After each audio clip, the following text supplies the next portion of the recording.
Donc on accueille effectivement Maryse, Niclot, Patrice Baille et Cédric Lebesque. Voilà. Donc Patrice, qui est mon homologue, c'est le président de la commission gestion locative de la Chambre, avec Maryse, et Cédric Lebesque de la société Légimétrie. Patrice, je te laisse la parole. Je te remercie Arnaud. Coucou. Bonjour à tous. Bonjour. Tout d'abord, c'est avec un grand plaisir que la commission gestion locative se joint cette matinée aux assises de la copropriété, qui avait été une grande réussite, assise organisée par Arnaud en 2019. En 2020, comme ça a été dit, ça n'avait pas pu se tenir. Et donc aujourd'hui, c'est avec un grand plaisir que je suis là. Nous avons pensé avec Arnaud qu'il était judicieux de convier la gestion locative et sa commission à ces assises, ne serait-ce que par l'actualité du moment, avec cette fameuse loi climat et résilience, qui va imposer à beaucoup des changements dans leur mode de fonctionnement. Et les deux métiers vont devoir travailler encore plus main dans la main. On a des métiers liés, mais là, clairement, le DPE vient renforcer effectivement les rapports que doivent avoir les propriétaires bailleurs avec la copropriété. Tout à fait. Nos métiers sont des métiers maintenant reconnus. Nous avons été qualifiés de nombreuses fois de tiers de confiance. Et notre devoir de rôle d'accompagnement et de conseil est de plus en plus grand. Et pour mettre en place tout ce que nous dicte actuellement le gouvernement, nous allons devoir mettre en avant encore plus nos métiers. Donc notre premier défi, ce sera l'éco-rénovation, dont on a beaucoup parlé. On en a parlé, oui. Avec entre autres ce fameux DPE qui vient de changer au 1er juillet et qui va bouleverser beaucoup de choses. Donc à ce propos, je suis ce matin accompagné de Maryse et de Cédric Lebesque. Cédric Lebesque de la société Légimétrie, qui est donc un spécialiste du DPE et qui a eu la gentillesse d'accepter de venir ce matin pour qu'on puisse lui poser toutes les questions qui nous turlupinent sur ce nouveau DPE et toutes les contraintes qui vont en découler. Donc cher Cédric, je te remercie encore une fois d'être là. Et parle-nous un petit peu de ce nouveau DPE et surtout qu'est-ce qui va changer. Alors, merci à vous pour l'invitation. Donc, le nouveau DPE, concrètement, il faut savoir que pour connaître le nouveau, il faut savoir ce que c'était l'ancien. Donc, du coup, concrètement, qu'est-ce que c'est un DPE? Donc, c'est une étiquette énergétique qui renseigne aussi bien l'efficacité énergétique d'un logement. Donc, anciennement, il y avait deux étiquettes. Donc, il y avait l'étiquette qui renseignait sur le niveau de consommation de l'énergie et une autre étiquette qui renseignait sur le taux d'émission de gaz à effet de serre sur une habitation. Comme on le dit depuis tout à l'heure avec la loi climat et résilience, pardon, on a pour but, parce que cette loi-là a pour but une neutralité carbone en 2050. Donc comme l'a dit tout à l'heure Arnaud, on sait que le bâtiment c'est un secteur où il y a une forte progression à avoir et c'est là où tous les objectifs sont tirés justement pour avoir un nouveau DPE. Et donc du coup le nouveau DPE il aura 4 points, grossièrement 4 points de nouveauté. Alors dans un premier temps il y a un changement de calcul. L'ancien DPE avait un calcul qui pouvait déterminer une étiquette vierge. Donc, bonne nouvelle pour tous ceux qui souhaitent acheter ou louer un appartement, il n'y aura plus d'étiquette vierge dorénavant. Il n'y aura qu'une méthode de calcul ça sera la méthode 3CL. Donc, qu'est-ce que ça veut dire la méthode 3CL? Donc, il y a 3C. J'ai encore mal à la tête. Encore beaucoup d'infos. Donc, comme le dit 3CL, il y a donc 3C, donc c'est le calcul de consommation conventionnelle d'un logement. Concrètement, on en a entendu tout à l'heure parler sur les ateliers précédents. Le diagnostiqueur aura pour but de calculer les ponts thermiques, les planchers bas, les planchers hauts, l'isolation des murs, l'isolation, donc l'ITO qu'on a entendu tout à l'heure, l'intérieur également, le système de chauffage également, le système d'eau chaude. Donc voilà, c'est toute une enveloppe thermique qu'on définit et du coup, ça nous permettra d'uniformiser le calcul. En fait, excuse-moi, Ouais. Cédric, ce qui est important de comprendre, c'est que on part des parties communes de la copropriété, Ouais. Oui. hein, de la gestion des parties communes avec nous, syndic, et donc les travaux, l'enveloppe, et on vient avec la commission gestion locative de Patrice à l'intérieur du logement. Donc là, on est dans l'allocation, on pourrait l'extrapoler à la vente du logement. On a un panel de diagnostics et effectivement ce nouveau DPE. C'est vraiment de cette loi avec ce principe d'entonnoir. C'est ça. Merci de l'avoir résumé. Et alors, deuxième point également aussi important, on en restera sur 3, après il y en a quelques-uns qui sont un peu plus techniques, mais on en restera sur 3, c'est l'uniformisation de l'étiquette. Donc ça va avoir un impact, et on en reparlera peut-être après, sur ce qui s'est passé dernièrement, là, d'ici peu, il y a à peu près 2 semaines. C'est qu'en fait, on va avoir qu'une étiquette. À l'ancien diagnostic, il y avait 2 étiquettes énergétiques, donc un pour la consommation, l'autre pour l'émission à gaz à effet de serre. Maintenant, on synthétisera avec une étiquette énergétique. Donc petit bémol pour les énergies fossiles qui concrètement polluent plus qu'ils ne Ça, on a consomment. compris que ça allait disparaître. Le but c'est que ça disparaisse. Donc du coup, l'uniformisation, vu qu'on prend l'étiquette la plus basse des 2 étiquettes, Ouais. C'est défavorable. donc du coup tout ce qui est énergie fossile sera défavorable aux étiquettes énergétiques. Ça a eu un impact, et c'est pour ça que depuis peu, le ministère de la Transition écologique a décidé de suspendre les DPE pour les appartements et les bâtiments d'avant 1975. Donc ça a eu un fort impact. Le troisième et le plus important de ce nouveau DPE, c'est l'opposabilité du DPE. Alors qu'est-ce que ça veut dire? Oui, Concrètement, c'est un peu comme... c'était le seul actuellement, le DPE, qui était à titre informatif, contrairement à tous les diagnostics qui étaient réalisés par le diagnostiqueur. On peut prendre l'exemple de la loi Carrez, par exemple. Donc du coup, maintenant, le propriétaire s'engage et sera imputable par rapport à ce qu'il indique sur son DPE. Je ne sais pas si j'ai été assez clair. non. Non, je reformule. Oui. C'est mieux. En fait, concrètement, le vendeur le DPE devient opposable, signifie que... Avant, le document Oui. n'a pas de conséquences. Aucune conséquence juridique et contractuelle. C'était Voilà. un document purement informatif. Ouais. Voilà. Donc on pouvait avoir un logement qui était en étiquette On D, te disait, voilà ton mais logement. qui en fait C'était pouvait être soit en C, soit en E, et il n'y avait pas de conséquences juridiques. Voilà. Aujourd'hui, depuis le 1er juillet, à l'instar de ce qu'on connaît sur le diagnostic de loi Carrez quand on vend un logement ou quand on mesure un appartement, il y a une conséquence si la surface indiquée n'est pas la bonne. Et bien là, potentiellement, sur le DPE, il y aura, si la note n'est pas la bonne, est affichée à l'écran la nouvelle forme du DPE, hein. Cédric va nous expliquer tout à l'heure toutes ces nouvelles informations. Si l'occupant vient contester ces éléments-là, il peut y avoir des conséquences. Pour celui qui a fait le diagnostic ou pour l'ancien propriétaire? Pour le donneur Pour d'ordre. le donneur d'ordre, c'est-à-dire que le propriétaire, mais le propriétaire, bien évidemment, se retournera contre le diagnostiqueur qui Voilà. n'a pas bien évalué son logement. Oui, parce que le propriétaire, il n'est pas diagnostiqueur. Effectivement. Non, mais c'est une chaîne Ouais. de responsabilité et les avocats en sont friands. Oui, je pense qu'il va y Sachant avoir, que- ça va rigoler, je pense. L'information cruciale qui va être également donnée, c'est le budget annuel, si je ne me trompe pas, Oui. hein, pour se chauffer et produire de l'eau chaude.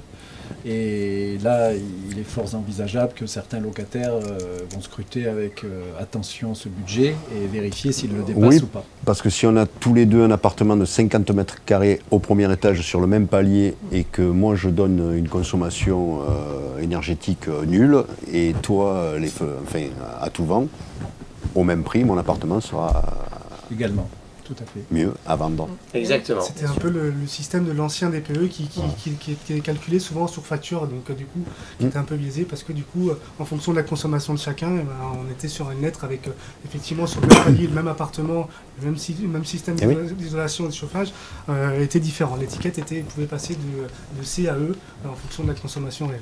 D'accord. Voilà, donc Du la coup, grande nouvelle, on est de là, c'est 1er juillet, depuis le 1er juillet, Depuis- et c'est donc hier, hein, le DPE, le diagnostic de performance énergétique, il faut le rappeler, et devient opposable. C'est exactement ça. Donc du coup, il y a une grosse récolte d'informations auprès de notre donneur d'ordre. Donc du coup, on les implique beaucoup plus dans notre...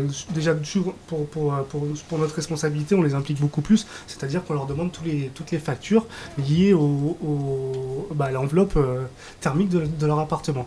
Donc un petit conseil à donner, c'est de bien garder ses factures quand on isole son appartement, quand on change les menuiseries, les portes et surtout les types chauffage également. Donc de bien garder les factures parce que ça sera demandé maintenant à chaque fois sur chacun des DPE. Lorsqu'un diagnostiqueur rentrera dans un appartement, on demandera les factures. Si elles ne sont pas données par le donneur d'ordre, ça sera des paramètres par défaut. Donc je vous cache pas que c'est pas les bons paramètres, donc du coup l'étiquette aura tendance à être négative. Mais on se retrouvera peut-être avec des propriétaires qui vont dire mettez-moi une étiquette plus basse pour que je sois tranquille. Non, alors du coup, il y a un impact après. Eh oui. Il y a un gros impact et un gros enjeu pour les années à venir sur les passoires thermiques. Donc on parle des étiquettes entre F et G. Donc il y a un gros enjeu déjà qui arrive très rapidement à partir de 2025. Je ne sais pas si on en parle peut-être maintenant, mais à partir de 2025, effectivement, on a l'impossibilité de louer un appartement qui est Ça, j'en ai entendu en parler, passoire oui. thermique. Ouais. Donc à partir de G, à partir de 2025, c'est échelonné dans le temps, donc jusqu'à 2034. En 2034, on ne pourra plus louer un appartement et plus vendre sans faire soit pour la vente à audit énergétique, soit on ne pourra plus le louer si l'étiquette est en F. On pourra le vendre, mais On pourra sous le vendre, condition. mais sous condition d'avoir fait un L'acquéreur audit saura qu'il a énergétique. tant de travaux à faire. Exactement. Voilà. D'où le but de ce nouveau DPE qui est beaucoup plus simple à la compréhension des futurs acquéreurs ou des futurs bailleurs. On a une idée assez rapide, contrairement un peu à l'ancien qui était pas très bien expliqué, mais qui maintenant qui est beaucoup plus clair et où on voit également la première chose qu'on voit sur ce DPE, donc c'est l'étiquette énergétique. On a quand même gardé l'étiquette du gaz à effet de serre, ça c'est pour avoir pour sensibiliser un peu le bailleur de sa façon de polluer un peu par le biais de son appartement. Mais ce qui est le plus important, c'est qu'on voit la réelle consommation par an de son appartement. Donc ça va avoir un impact super important lorsqu'on souhaite louer. On est toujours dans les temps, Arnaud? Oui, je pense qu'on est dans les temps. Oui. Pareil. Oui, tout à fait. Ouais. Quels sont les critères de confort qui sont pris en compte au niveau du chauffage du logement? Parce que une évaluation de coût pour le locataire signifie un degré pour chauffer l'appartement, que ce soit dans les chambres, le séjour. Qu'est-ce qui est pris en compte en fait? Alors, ce qui est pris en compte dans la méthode, comme je vous l'ai dit tout à l'heure, c'est l'enveloppe énergétique. Donc, on détermine les ponts thermiques et les systèmes de chauffage. Donc, on décrit en fait l'appartement et son enveloppe énergétique. Donc, Mais le but, c'est de chauffer par exemple, je sais pas, une pièce de séjour à 21 degrés, à 22 alors, degrés. le but, c'est de chauffer à 19 degrés Voilà. et de refroidir à 28 degrés.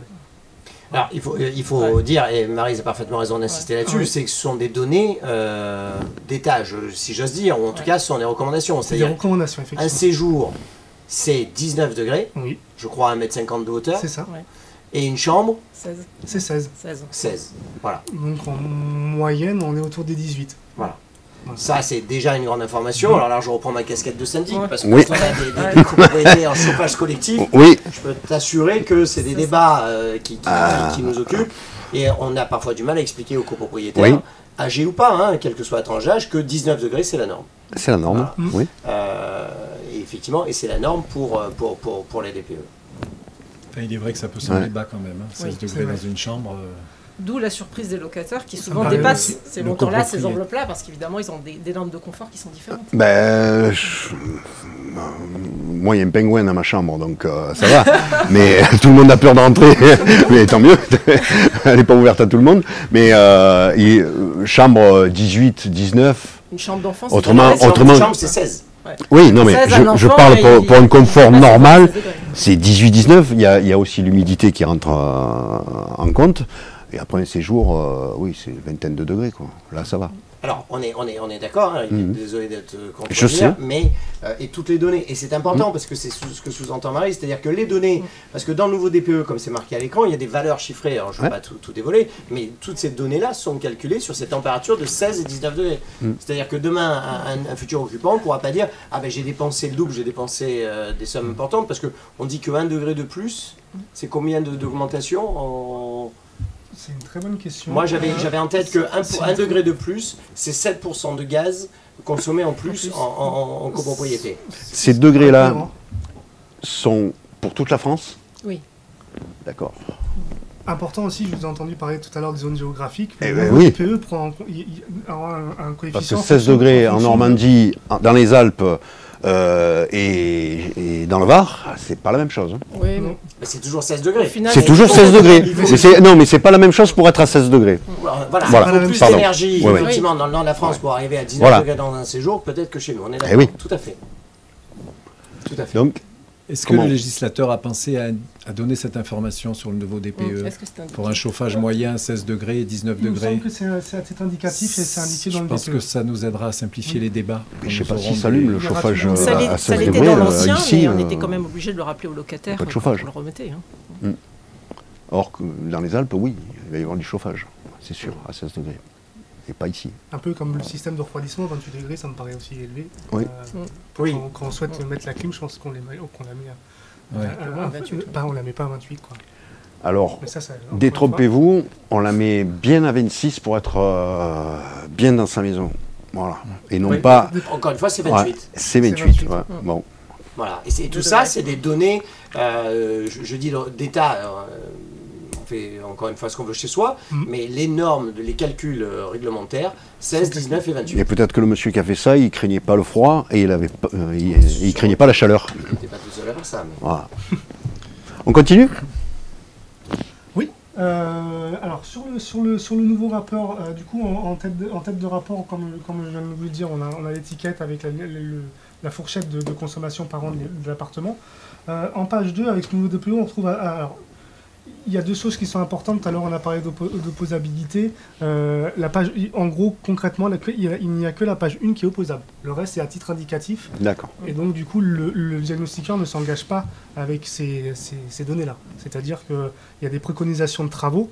On ne pourra pas tirer les oreilles du diagnostiqueur si les travaux ne sont pas adéquats en fonction du logement. Mais concrètement, il est relativement bien fait, contrairement à l'ancien, sur les conseils de rénovation sur des conseils de rénovation. Donc du coup, en page 2, on a le schéma de déperdition de chaleur dans un premier temps, le petit logo avec l'étiquette, avec l'enveloppe du logement, où il y a justement toutes les déperditions les plus importantes. Et avec le système de ventilation. Alors ils ont mis des petits smileys, c'est un peu dans l'air du temps, pour les conforts d'été. Donc concrètement, là il y a un petit bonhomme en rouge, c'est-à-dire que concrètement il aura chaud en été, voilà, dans cet appartement-là en question.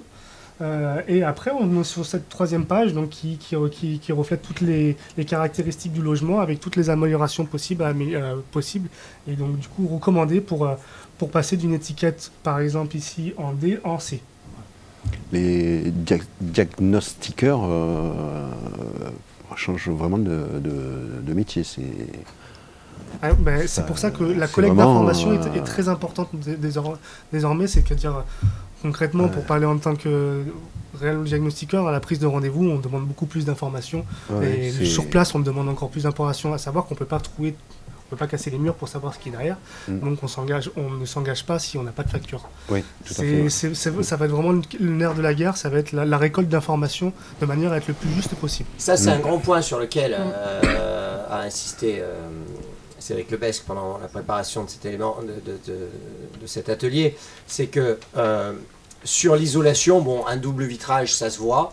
Il y a des choses qui se voient en matière, le chauffage, les choses, ils peuvent déterminer. Sur l'isolation, par définition, ça ne se voit pas. Et ce sur quoi il insistait, c'est qu'il faut que les propriétaires qui font des travaux d'isolation. Alors on serait dans l'ITI, pour ceux qui ont suivi tout à l'heure, ITI pour isolation thermique par intérieur, c'est-à-dire ce qu'on connaît tous, du placo, du polystyrène ou de la laine de roche, peu importe, enfin l'isolant, que les propriétaires gardent les factures de ces travaux. Ce qui est loin d'être évident, parce que le propriétaire peut très bien racheter l'appartement, ne pas avoir les détails, et si le diagnostiqueur n'a pas l'élément du matériau isolant, le logement sera dégradé, aura une note dégradée. Donc il faut vraiment que les propriétaires gardent les factures et les factures des fournisseurs.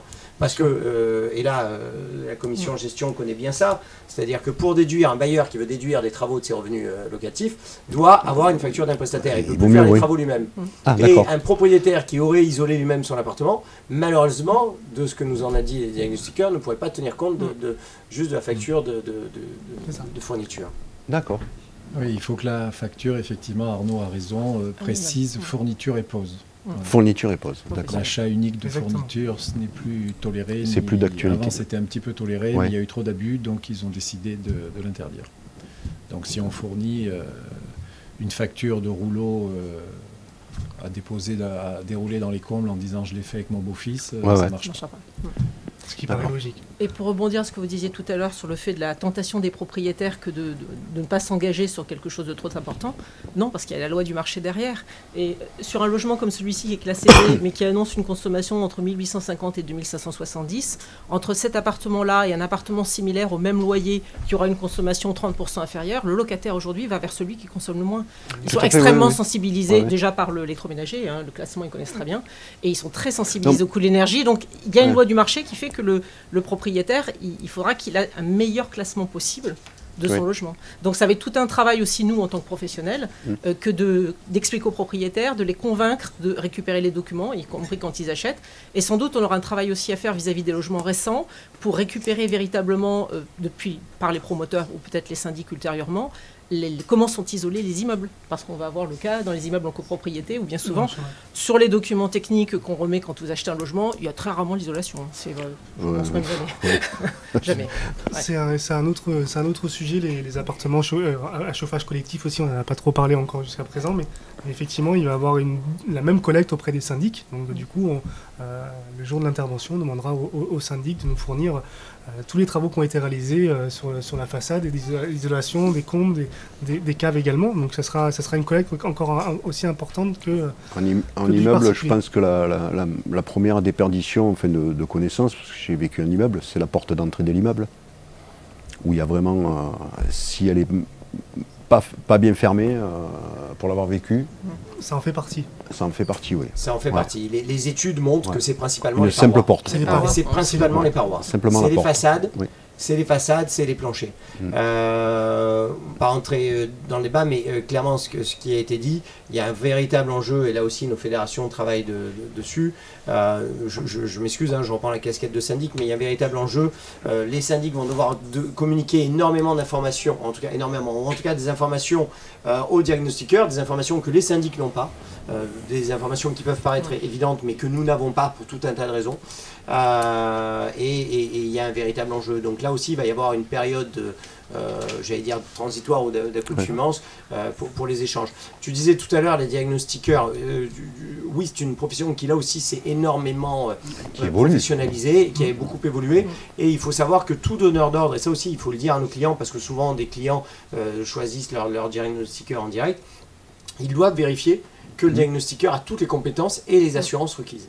Et les diagnostiqueurs ont en plus l'obligation de joindre toutes les attestations à la fin de chaque diagnostic. Oui, tout à fait. Comme toute entreprise qui fait des travaux, on oublie souvent de demander Ouais, mais alors là, on peut si pas elle est l'oublier, parce assurée. que si ces documents ne sont pas là, les diagnostics ne sont pas valables. Ne sont pas Ouais. valables. Donc on est obligé de joindre toutes nos certifications pour chacun des diagnostics qu'on D'accord. effectue. Ok. Mais à ce propos, le législateur a mis en ligne un site, j'ai oublié le nom, peut-être vous le connaissez, Cédric, où on peut, enfin si vous tapez dans Google certification diagnostiqueur, vous avez la liste Vous avez la exhaustive de liste, tous les diagnostiqueurs avec leur dernière date de validité D'accord. et les assurances associées. Je suppose que vous êtes en formation, un On petit a peu une comme le veille- fait la FNAIM. On a une veille juridique à avoir, donc on est et tous les 5 ans, on doit repasser toutes nos certifications de manière à ce qu'on soit à jour et que nos compétences soient toujours validées. C'est bien, maintenant on est est formé suivi. toute sa vie, C'est contrairement à il y a 20 ou 30 ans où on C'est pouvait travailler 40 ans sans formation supplémentaire. Mais c'est une remise en question Oui, perpétuelle mais c'est bien. dans de C'est nombreux quand même- métiers et c'est une excellente chose pour le consommateur au final. Et tout devient tellement hyper technique, encore une fois, dans nos métiers. Il est important que nous fassions le relais auprès de nos clients de ces éléments-là, qui n'en ont pas forcément conscience. Pas donner juste une anecdote, moi, il y a pas longtemps de ça, j'ai un copropriétaire qui m'appelle, qui me dit, voilà, je suis dans un immeuble, la copropriété est des années 80, chauffage électrique, et il me dit, j'ai voulu vendre. Le notaire de l'acheteur lui a déconseillé parce que le logement était en étiquette F. Et le notaire a conseillé à l'acheteur en disant, attention, si vous achetez ce logement-là, vous ne pourrez plus louer d'ici tel mois. Et le copropriétaire, catastrophé, me dit, mais que ce que je peux faire, convoquez-moi vite une assemblée générale de copropriété, faites isoler les façades, faites tout ça. Alors je veux pas être médisant, mais c'est le type de copropriétaire qu'on voit rarement en assemblée générale, et quand il y a des travaux, comme c'est un bailleur, je veux pas dire que les copropriétaires bailleurs votent pas les travaux, parce que je vais pas me faire que des amis, mais ça peut être le cas. Bon, il se trouve qu'il y a des solutions qui existent, mais clairement, les bailleurs, et c'est pour ça avec Patrice qu'on a voulu que cette commission soit mixte, les bailleurs vont devoir avoir un regard tout à fait autre sur les travaux d'économie d'énergie dans les copropriétés, parce que sinon demain ils seront embêtés s'ils veulent vendre leur logement, et s'ils veulent le louer, suivant la note, ils ne pourront plus les louer. Et fortement pénalisé, oui, au moins. Tout à fait. Ouais. Avant, je pense qu'on on faisait pas attention aux conséquences. Parce qu'en fait, c'est les mêmes choses qu'avant, mais avant, les conséquences passaient après. Aujourd'hui, maintenant, on prévoit les conséquences. Et puis le prix de l'énergie n'était pas plus qu'il était. Aussi, mais je pense qu'en isolant et compagnie, en faisant tout ce qu'il faut, l'énergie n'est pas très très chère. Pas très très chère. Je l'ai vu moi, au fil des années, en payant moins cher mon énergie, en faisant des travaux d'isolation. Donc, et en ayant plus d'éclairage, plus d'outils branchés que nos parents et grands-parents. Il y a juste un truc, j'ai pas entendu parler de phonique. Il n'y a pas de réglementation là-dessus. Il y a des réglementations dans le neuf qui ne sont pas contestées, hein, parce qu'on a des immeubles neufs qui sont livrés et tout de suite des voisins qui se plaignent. J'entends le voisin, j'entends la ventilation, j'entends l'ascenseur, donc ça peut être sujet à débat. Mais dans le neuf. On y viendra, je pense. Après, oui. On y viendra, oui. Oui.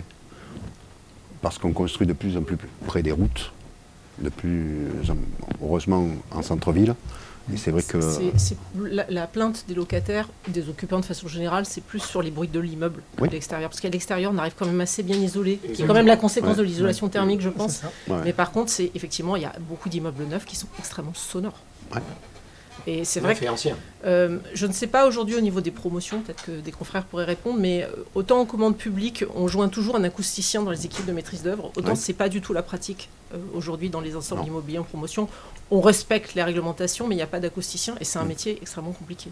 Et dans les immeubles neufs, on le constate aujourd'hui, moi je constate régulièrement d'aller voir des locataires qu'on entend tout ce que fait le voisin alors que l'immeuble est livré depuis un an.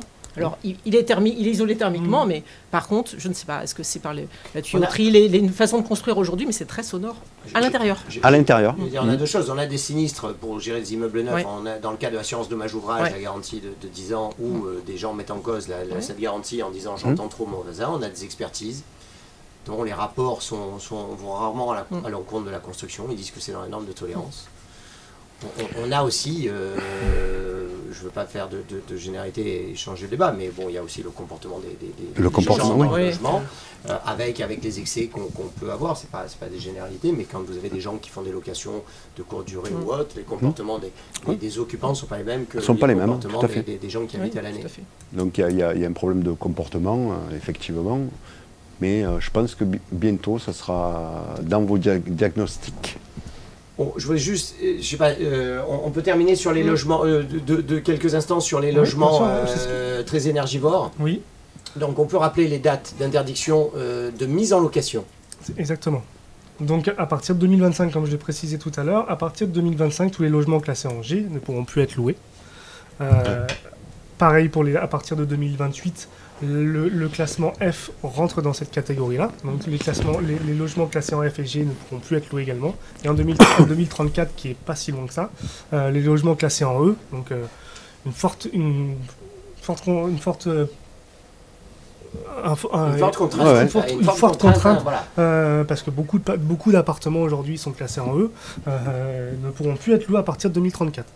Donc c'est demain. Alors 2025 c'est demain, 2028 c'est après-demain, 2034 c'est un peu plus tard. Le but c'est ne pourront plus être reloués. Loués. Non, mais dans le cas où... Oui, il y a une obligation de travaux. Il y a une obligation de travaux. Donc en 2034, je loue une maison, là aujourd'hui, j'y suis toujours en 2034. En 2034, il y a quelqu'un qui vient sonner à ma porte et qui me dit il faut faire une étude. Normalement, le renouvellement n'est pas concerné, c'est la mise à la location. C'est la mise à la location, donc si je suis dedans, je peux rester jusqu'en 2044. Ah, aujourd'hui. Ah, aujourd'hui, oui. C'est Bon, long, d'ici 2034, il y aura des La Ça choses. peut sentence, beaucoup changer encore. Oui, oui, tout à La fait. sentence D'accord. éventuellement peut tomber entre deux locataires. Et Oui. d'ailleurs, une idée du budget, Cédric, pour gagner une lettre. Alors, c'est indiqué dans chacun des rapports, mais globalement, c'est il me semble, entre 6 à 8 000 euros Pour une lettre. Oui, pour oui. une lettre. Waouh. Il y en a 10 dans mon nom. Ça va À mon vite. avis, Hein. ouais. Il y a Pas de chance. un débat là-dessus parce que nous, la fédération avait chiffré Ouais. à une somme bien plus élevée que Oui, ça. ça On semble- était entre 20 et 30 000 euros Pour une lettre. juste Pour pour, une lettre. gagner une lettre. C'est-à-dire un Ah. logement qui est en E, le passer en F, c'est 20 à 30 000 euros d'investissement. Je Alors, suppose que c'est peut-être moins cher quand on est de B pour passer à A Pas et de forcément. C. Pas forcément. Pas D'accord. forcément. Non, non. Non, ce qui est évident, aujourd'hui, notre gros problème, parce que c'est 2025, c'est les logements G. Vous me contredirai, Cédric, mais dans le Var, 5300 logements ont en étiquette G à aujourd'hui. 5300 logements. L'étiquette F, c'est 32 000 logements. Voilà. C'est chaud. Et les E, c'est 90 000 logements. C'est une- Voilà. Dans le Var. C'est une Dans le Var, majorité. je C'est une parle que majorité. Var, hein. Je parle que Var. Donc ça veut dire qu'on a voilà, 90 000, 30 000, 5 000 logements qui sont sous ce couperet-là. C'est un vrai défi. Encore une fois, on présente aussi la fédération. La fédération conteste le délai 2034 parce qu'au niveau France entière, c'est bien évidemment énorme en termes de C'est logement. l'autre. C'est un coût de travaux qui, encore une fois, a été comptabilisé aux alentours de 30 000 euros. Et c'est une somme. Hein. Et on le dit, on le ressait, c'est la commission en gestion, on ne contredira pas. Les investisseurs locatifs ne sont pas des gens fortunés. Hein. En général, Ouais. ils sont propriétaires d'un bien, c'est un patrimoine. Et ils n'ont pas les moyens d'investir 30 000 euros. Les aides en parallèle qui ont été mises par le gouvernement, il y a une rallonge qui a été annoncée là de 2 milliards. Mais 2 milliards, il y a 30 000 euros pour la France entière, c'est rien, c'est une goutte d'eau. C'est une goutte d'eau. Le défi est pharaonique en termes de travaux. Il est nécessaire, on ne le conteste pas, il faut qu'il soit fait. Mais très honnêtement, 2034 pour l'E, ça nous semble un peu inquiétant. L'urgence pour nous, c'est clairement 2025-2028. Encore une fois, c'est demain. C'est rajouter à ça une petite complication, parce que si ça avait été trop simple, ce n'eût pas été rigolo. C'est que les DPE, nouvelle version, qui sont entrés donc en vigueur en opposabilité au 1er juillet, on s'est aperçu, enfin les diagnostiqueurs se sont aperçus que pour tous les logements construits avant 1975, les notes des nouveaux DPE étaient tout à fait déraisonnables. C'est ça. Hein. Bah, c'est une remontée que tous les diagnostiqueurs ont pris auprès de la FNIM et qui a été écoutée et entendue. Donc du coup, il y a une suspension pour les diagnostiqueurs de délivrer les diagnostics DPE pour les appartements avant 1975. Alors donc, c'est avant la RT la première RT. Parce que les étiquettes, vues avec l'uniformisation des étiquettes, Ouais. les énergies fossiles polluaient beaucoup plus que consommées. Et donc, du coup, comme on prend la plus basse, très généralement, c'était en F Un F. pour les Wow. énergies fossiles. Mm. Donc, concrètement, ils ont préféré suspendre pour recalculer, pour retrouver un autre algorithme de calcul. Et d'après les dires, ça serait à partir du 1er novembre de cette année qu'il y aurait une nouvelle méthode de calcul. D'accord. Donc on est dans une période de flou là, on est dans Là, un on est entre-deux, on attend le 1er novembre pour refaire des DPE, c'est-à-dire que si demain tu me demandes de vendre ton appartement on pourrait quasiment pas signer de compromis parce qu'on n'aura pas le DPE si ton appartement est avant 75. Donc il y a D'accord. des principes dérogatoires, mais aujourd'hui il y a une vraie période de flou qui est en cours de traitement. Mais ça nous pose problème, et ça nous pose problème dans l'atelier qui nous occupe aujourd'hui, voilà, pour ces logements 2025-2028, parce que 2025 c'est très vite, et les travaux, il faut qu'on les envisage avec nos propriétaires très rapidement. Et puis en plus de ça, va se poser tout un tas de questions des propriétaires qui, comme le disait très justement Arnaud, sont souvent des gens qui n'ont qu'un seul appartement, donc qui n'ont pas forcément une Qui ont fait capacité ça pour leur de retraite. défiscaliser extraordinaire. Ouais, Donc, c'est quand juste on pour leur leur dit- retraite d'avoir un La revenu première question, supplémentaire. c'est est-ce qu'au niveau des impôts, j'ai des avantages, mais ces avantages, compte tenu de leurs revenus, ne vont pas être très opérants. Mhm. Et puis les dispositifs aujourd'hui, effectivement, l'enveloppe sera totalement insuffisante. Donc c'est des sommes très importantes. Sans que ça pénalise non plus sur l'entretien normal du logement, sur l'installation, ne serait-ce que d'appareils de chauffage plombaire. Enfin, c'est compliqué. Hein, là, il y a Donc, beaucoup d'éducation à faire. Je calcule là, tu as dit 90 000, 5 000, donc en gros, dans le Var, c'est 100 000. 120, 130 000 logements. Donc en gros, c'est entre 10 et 12 millions sur la France, si on multiplie par le nombre de départements. Ah oui, enfin, alors j'ai pas les chiffres nationaux, mais c'est très important et voilà, c'est un véritable enjeu. Ah oui. Parce qu'on parle de coûts de travaux et c'est ce qui nous occupe, mais si demain, nous, dans nos agences, nous, même les propriétaires, on leur dit voilà, monsieur, au 1er janvier 2025, vous ne louez plus votre appartement, comment on fait? Comment on fait pour le propriétaire, pour sa situation de revenus et l'investissement qu'il avait? Comment on fait pour les locataires qu'on ne peut plus loger? Oui. Parce qu'on est particulièrement dans notre région, dans une zone tendue. Voilà, donc c'est vraiment un... Je pense qu'il y a même des propriétaires qui vont essayer de garder leurs locataires, s'ils ne peuvent pas faire les travaux. Oui, mais ça, le locataire est volatile, là. Oui, mais... Et la troisième aussi chose, c'est que parallèlement, on va au sein des copropriétés voter des travaux sur des co-rénovations et demander aux propriétaires en même temps qui ont un appartement en location de faire des travaux de leur côté. C'est-à-dire qu'en plus, c'est double peine. Double peine, oui. Ils vont se retrouver quasiment en même temps à devoir payer d'un côté et de l'autre, ce qui risque d'amener à des décisions qui ne seront pas les bonnes, parce qu'ils ne pourront pas payer de tous les côtés en même temps. Et comme c'est à la période, on ne parlera pas des augmentations de taxes foncières. Je pense. On va essayer, parce que depuis ce matin, ça y va. C'est pour ça que nous, le bon conseil qu'on va donner, je ne sais pas toi Maryse, mais nous en tout cas, à nos propriétaires bailleurs que l'on gère, c'est dès que le DPE sera à nouveau validé et qu'on pourra compter dessus, c'est d'anticiper sur tout ça. Et pour les logements auxquels on pense, faire un DPE, même si le locataire est encore là, pour savoir comment on se positionne et comment envisager la planification des travaux. Voilà.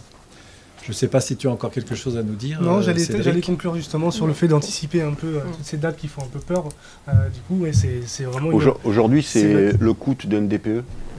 Le coût d'un DPE, il est en moyenne entre 180 et 250 euros. Voilà. Donc ça vaut peut-être le coup de faire une demande à titre informatif, même si on vit dans l'appartement depuis 20 ans ou 25 ans. Le DPE, c'est quoi, depuis 2006, si mes souvenirs sont bons?